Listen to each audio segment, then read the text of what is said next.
You share at where man to Mr. Western region or Osha for Osha, good in some do. Kofi Adams is out to go there. Says you are corner or man for what it's been, Essipong Sports Stadium. What fans are, sir, or yeah, Essipong Sports Stadium now, as Arsenal. And show you a Dachi, so why are you there over Tres Stadium Numa, on Yaza or Wabwakra until man for 1 field. So for ya a good year on some so Kofi Adams and our one na copium or second takradi na Essipong Sports Stadium or the any coach we see a near Air Koso na a ho and what to just with him ya pa. So on Sassy, ya a dahon man for a na ya a go pramakra no besu mubium ewono and no aquaquay din the among ye pa. But they are told bantam no ashe yenum say when an anoma trancunya encamum then when you ya and Sassia one maji wahono when ye enfama won't be na fi one more and Sassia walk a go praman and chan na a home Adia ba kwa eha aha just like many other are buying nsasene encroachment.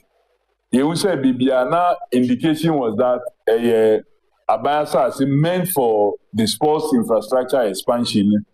Ankran you then Ababisi are dying ewoho. And I think that the regional RCC and Penifua or more should try and do something to protect that space. But I promise you, say, I'm a facility in term and for it to be good. We are not there to just say, you made the Ecoso, our Pramano Swano, the near so pa, na Jumediano, a fan, ya a fair kind, one every year fight us me, no, ever be shas ye na fi, one every no cry, na fi will be a no man call for a dequa did you my elho. I shall say no, na estimate ni say, you bear a fa, because now a fa I was room, or I don't say, I won't say, so yen a fana, a form home. Na yenye roofing for the entire stadium.